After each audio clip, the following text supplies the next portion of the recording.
Muy buen día, mi nombre es David Eduardo Flores Caballero. En este caso venimos a exponer nuestra actividad complementaria número 3. Nos correspondió el tema número 4. En nuestro primer punto, 1.1, el ejercicio nos pide calcular la capacidad de carga por punta en los siguientes métodos, que es el método de Mellejo, de Betti, de Jambou, Coyle y Castell. Y nos pide con base en los resultados que adoptemos un valor para QP. Esto es un pilote no estratificado, sino que ya su punta reposa sobre el suelo firme. Es una arena, ya que no tiene cohesión. Entonces procedemos con nuestro primer método, que es el método de Mellejo. Se tienen los datos, se calcula el esfuerzo vertical, que en este caso no se presenta gamma, sino sería gamma por la longitud. Se define el factor de capacidad de carga según el libro de Bryant. Según el ángulo de fricción, que en este caso es 40, y se obtiene el valor de NQ. Se determina la capacidad de carga en punta con el valor de NQ y el área del pilote. Se hace el cálculo de esta misma y tomamos el dato de menor valor entre QP y QL. Seguimos con nuestro método de Betti. Tomamos la fórmula, en este caso, que es capacidad de carga por punta igual al área del pilote por el esfuerzo efectivo normal. Entonces se hace el cálculo del esfuerzo vertical, se determina el coeficiente de presión de la tierra según la fórmula, que es 1 menos el seno de ángulo de fricción. Se determina el esfuerzo efectivo normal, se realiza el cálculo del índice de rigidez, se calcula la deformación unitaria volumétrica. Con los datos del índice de rigidez y la deformación unitaria volumétrica, se calcula el índice de rigidez reducido. Con estos datos de rigidez reducido y el ángulo de fricción, se calcula el valor de NQ' y se reemplaza en la fórmula. Pasamos a nuestro método de Jambou. Se tiene la fórmula para cohesión, que sería el área del pilote por la cohesión por el factor de corrección de capacidad más el cálculo del esfuerzo vertical por el factor de corrección de capacidad. Se calcula el factor de capacidad portante y se tiene NQ. Y en este caso, como es una arena, y no tiene cohesión, el valor es 0. Se reemplaza el valor en la capacidad portante en la fórmula. Nuestro último método es de Coyle-Castell. Se calcula el esfuerzo vertical, se calcula la relación de la longitud y el diámetro, y con la tabla que se sacó del libro de Bryant se establece el factor de capacidad de carga NQ y se reemplazan los valores. Al final, para asignarle un valor a la capacidad de carga por punta, se hace un promedio de los métodos. Sin embargo, como podemos observar en el método de Mellejo, la diferencia es un valor muy alejado y no lo tuve en cuenta para el promedio. Seguimos con nuestro punto 1.2, que en este caso tenemos los mismos datos del punto 1.1. Entonces en este punto nos piden hallar la capacidad de carga, no nos piden hallar la capacidad de carga, sino la resistencia por fricción del pilote. También nos lo piden hallar por estos dos métodos. Y entonces procedemos con nuestro método de fricción unitaria. Se calcula la fricción, se calcula L', se calcula el coeficiente de tierra y se reemplazan en la fórmula. Se halla el promedio de fricción en función de F y se determina la capacidad por fricción. En nuestro método por Coyle y Castellano se tiene la relación longitud-diámetro y se tiene phi, y se debe calcular la presión activa K. Dado que la relación de la longitud y el diámetro no se encuentra dentro de la gráfica y que para ir dentro de la gráfica y como se había de establecer que el pilote es perforado, se realiza el cálculo de presión activa Q con la siguiente fórmula, que es 1 menos el seno de θ, y se saca un valor promedio entre estos dos valores. Procedemos con nuestro punto 1.3. En este punto nos piden tener en cuenta el resultado del punto 1.1 y 1.2 y calcular la capacidad de carga última total, que en este caso sería la suma de la capacidad de carga por punta y la capacidad de carga de fuste. Se calcula la capacidad última de carga total, que sería nuestra capacidad de punta, y la capacidad de carga fuste, la capacidad de carga permisible, que en este caso sería la capacidad última sobre el factor de seguridad, la capacidad de carga última neta, que sería nuestra capacidad de carga última menos W, que es el peso del pilote. Entonces acá tenemos en cuenta el gamma del concreto, el peso y la longitud.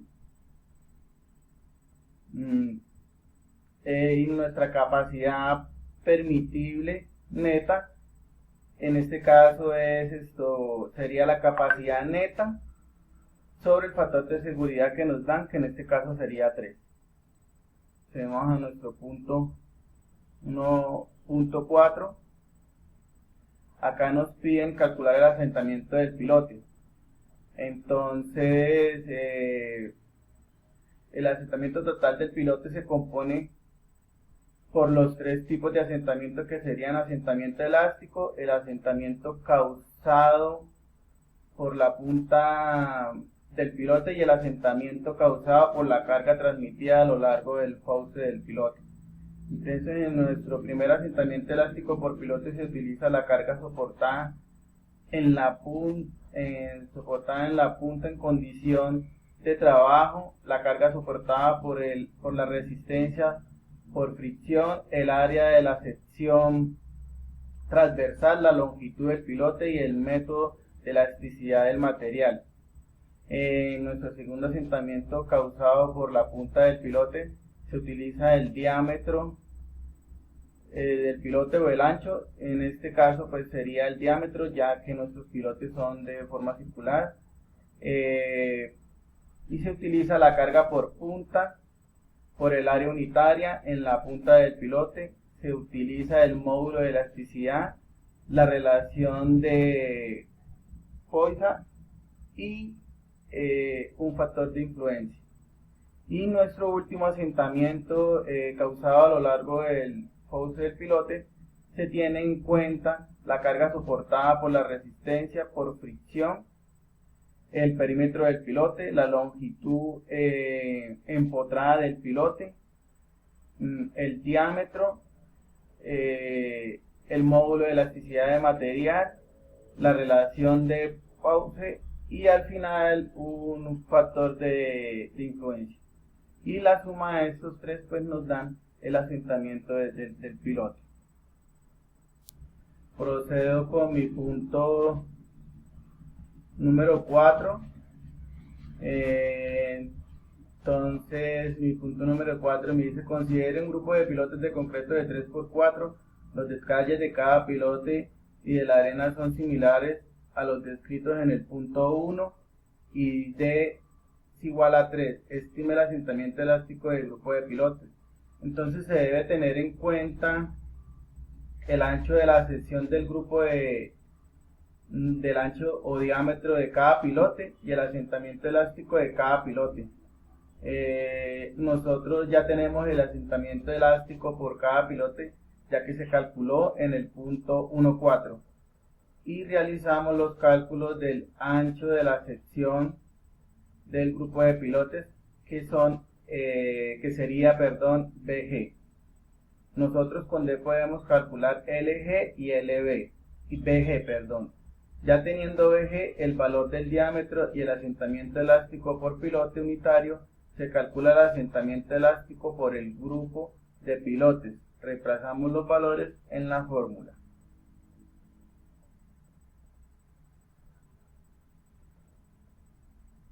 Y punto 5 es: investigue y explique en qué consiste el fenómeno de fricción negativa y cómo afecta el comportamiento de los cimientos y las estructuras. Precisar mediante un ejemplo cuál es el proceso del cálculo. Entonces, a continuación, el fenómeno de fricción negativa, también conocido como arrastre negativo o resistencia de succión, se refiere a una condición en la que la carga aplicada en un cimiento induce una fuerza adicional que se actúa en la dirección opuesta del movimiento del cimiento. Este fenómeno es más común en los suelos arcillosos o limosos y puede tener efectos significativos en la estabilidad de los cimientos y las estructuras. Explicación del fenómeno de fricción negativa. Cuando se aplica una carga a un cimiento, especialmente en condiciones de saturación del suelo, puede ocurrir una disminución en el volumen de agua en el suelo circundante al cimiento. Esta disminución en el volumen de agua puede dar lugar a la succión del suelo, creando una fuerza adicional que actúa en dirección opuesta al movimiento del cimiento. La fricción negativa puede desarrollarse cuando el agua es expulsada del suelo debido a la carga aplicada. Efectos en los cimientos y estructuras. La fricción negativa puede tener varios efectos perjudiciales en los cimientos y estructuras. Puede aumentar las fuerzas de resistencia de deslizamiento y provocar asentamientos adicionales. En casos extremos, puede contribuir a la inclinación o volcamiento de la estructura. Procedimiento de cálculo para determinar la fuerza total del arrastre. El cálculo de la fuerza total del arrastre debido a la fricción negativa implica considerar la variación de las tensiones afectivas en el suelo alrededor del cimiento. A continuación se presenta un procedimiento simplificado para determinar la fuerza del arrastre. Determine las tensiones efectivas iniciales. Calcule las tensiones efectivas iniciales del suelo antes de aplicar la carga del cimiento. Aplique la carga al cimiento. Aplique la carga al cimiento y observe la variación de tensiones efectivas en el suelo circundante. Calcule la succión del suelo. Determine la succión del suelo inducida por la carga aplicada. Esto puede implicar el cálculo de la variación de la presión de poro y la determinación de la succión correspondiente. Calcule la fuerza total del arrastre. Utilice la succión del suelo para calcular la fuerza total del arrastre, que actuará en dirección opuesta al movimiento del cimiento. Es crucial tener en cuenta que el análisis de la fricción negativa es complejo y debe realizar con cuidado considerado las propiedades efectivas del suelo y las condiciones de carga. Se recomienda la asesoría de un ingeniero geotécnico para realizar siempre este análisis detallado y preciso. Bueno, mi nombre es Adolfo Herrera Monsalve y voy a explicar el desarrollo del segundo punto.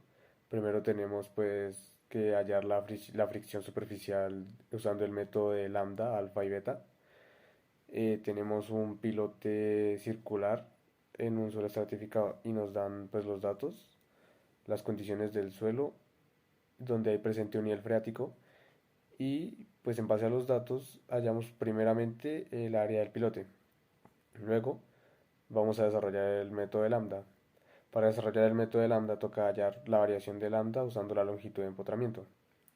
Para ello recurrimos a la tabla 11.9 y vemos que sí está el valor de la longitud de empotramiento. De no ser así, tendríamos que hacer una interpolación. Luego hallamos el esfuerzo vertical efectivo.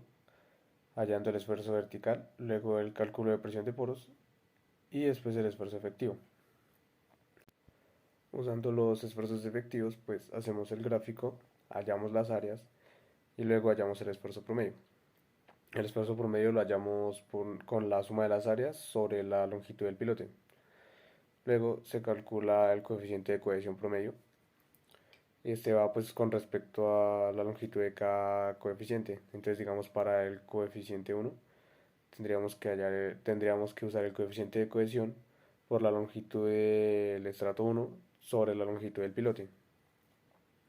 Luego hallamos el F promedio y finalmente el cálculo de carga por fricción.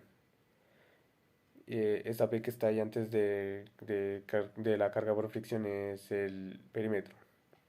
Para el método de alfa tenemos que pues hallar las variaciones de alfa, y estas se hallan por medio de la relación Cu sobre Pa, donde Pa es la presión atmosférica, que en este caso sería 100 kN por metro cuadrado. Entonces, digamos para el estrato 1, esa relación da 0.45 y eso no se encuentra en la tabla. Entonces hay que recurrir a una interpolación y después de eso ya tendríamos alfa, delta L y el perímetro. Toca hacer lo mismo para el estrato 2 y finalmente se obtiene la carga por fricción. Entonces esta se halla con la sumatoria de F promedio por el perímetro del pilote por el delta L, o sea que se halla por cada estrato y luego se suman. Bueno, para el método beta tenemos que QS es igual a la sumatoria de F por P por delta L, donde F varía con respecto a beta y el esfuerzo vertical. Entonces, pues lo primero que hacemos es beta es igual a K por la tangente de phi de R. Y ahora sí calculamos K y tenemos en cuenta que como nos dan los valores de OCR es porque son arcillas sobreconsolidadas. Entonces tenemos que tener esto en cuenta. Ahora, como son dos valores, se necesitan dos coeficientes pasivos de tierra, o sea, 2K. Y con respecto a los K se hallan los betas, o sea, dos betas, porque cada K tiene un valor distinto. Ahora, para el cálculo de F se usan tres estratos distintos. Entonces, F1 y F2 van con respecto a beta 1 y F3 va con respecto a beta 2. Entonces ya tenemos las Ks, tenemos los betas, tenemos FS, tenemos los Fs e identificamos los deltas. Ya teniendo los deltas se reemplaza en la fórmula y pues en la fórmula que tenemos de F por P por delta L. Y pues ya sabemos que F es igual a beta por el esfuerzo en cada punto del estrato. Entonces después de hallar Q1, Q2 y Q3, lo sumamos para hallar QS.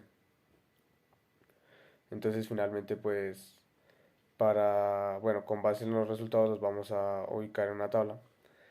Y vamos a sumar el QS de lambda, el de alfa y el de beta para obtener un promedio. Ahora para el 2.2 nos piden hallar la resistencia por punta usando el método de Meyerhof, de Basic y de Jambu. Entonces pues nos dan todos los datos y con el método de Meyerhof finalmente tenemos que la resistencia por punta es igual a 9 veces el coeficiente por área de la punta y se calcula pues el área de la punta del pilote y el coeficiente de cohesión del suelo donde está ubicada la punta del pilote. Ahora con el método de Basic se tiene que es igual a área del pilote por coeficiente de carga por el valor de la cohesión. Entonces el factor de carga NC se calcula con el factor o sea, primero para hallar el factor de carga NC tenemos que hallar el factor de IR, que es la relación entre 3 veces el coeficiente de elasticidad sobre 3 veces el valor de la cohesión. Y como son arcillas sobreconsolidadas, entonces IR es igual a IRR. Entonces, bueno, como tenemos, bueno, nos da un resultado y de ese resultado nos basamos en la tabla, que como no está, vamos a tener que pasar nuevamente por una interpolación y finalmente pues obtenemos el QP. Ahora, con el método de Jambu, la fórmula para arenas es la misma que para arcilla, solo que cambian los coeficientes. Bueno, entonces para el cálculo de fuerza vertical ya lo tenemos.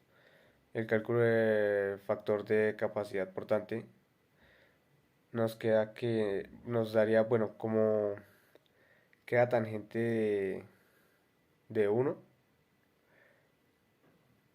sería finalmente pues que NC es 0. Entonces, como NC es 0, se obtiene que el área por pilote, se obtiene entonces que es el área del pilote por el esfuerzo vertical por NQ. Y ya con eso pues tenemos pues el QP.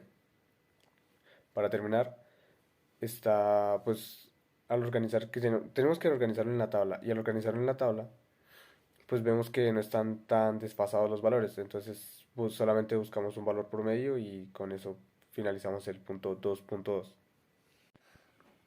Bueno, ahora para el tercer punto, basándonos en los resultados del punto 2.1 y 2.2, es, bueno, es necesario hallar la capacidad de carga última total, la capacidad de carga permisible, la capacidad de carga última neta, la capacidad de carga permisible neta y utilizar un factor de seguridad de 3. Entonces, para la capacidad de carga última total, tenemos que sumar la capacidad de carga por punta más la capacidad de carga por fuste. Para la capacidad de carga permisible es la carga última sobre el factor de seguridad. Para hallar la capacidad de carga última neta, hay que restarle el peso del pilote a la carga última total. Y pues como es de concreto, tenemos que usar la densidad del concreto. Y como son dos estratos, tenemos que hallarla por cada estrato. Y finalmente pues se calcula para ambos. Y la capacidad de carga permisible neta es igual a la carga neta sobre el factor de seguridad. Ahora, para el punto 3 pues nos dan los mismos datos del punto anterior, pero esta vez se trata de un grupo de pilotes 3x3. Y nos dan un espaciamiento de centro a centro de D sobre D igual a 3, o sea, una relación entre el centro y el centro de cada pilote con respecto al diámetro. Y nos piden pues que encontremos la capacidad de soporte de carga permisible del grupo de pilotes, utilizando un factor de seguridad de 3. Entonces, N1 y N2 son 3 porque se trata de un grupo de pilotes de 3x3. D sobre D es igual a 3, entonces despejando D nos daría 1.35. Ahora, LG es igual a BG, lo que nos daría entonces 3.15 metros. Como LG y BG son iguales, entonces LG sobre BG es igual a 1. Y L sobre BG es igual a 9.52. Ahora, para calcular la carga del pilote, la carga por pilote, entonces podemos calcularla multiplicando la suma de QP más QS por 3 por 3. Ahora, en esta tabla está la relación de LG sobre BG con L sobre BG. Entonces, como L sobre BG llega hasta 9.52, como podemos observar en la tabla, parece que el punto máximo alcanzable es 5. Entonces tomamos ese valor. Y la relación de LGBG es igual a 1. Entonces tomamos el valor máximo que sería 9. Y se calcularía pues mediante la siguiente fórmula, la fórmula que está aquí presentada. Ahora para hallar el coeficiente de cohesión se multiplica este mismo por la longitud que representa, o sea, la cohesión 1 se multiplicaría por la longitud 1 y la cohesión 2 se multiplicaría por la cohesión 2. Entonces los compararíamos y elegiríamos el que tenga un valor menor. Y a ese es al que se le va a calcular el factor de seguridad del permisible.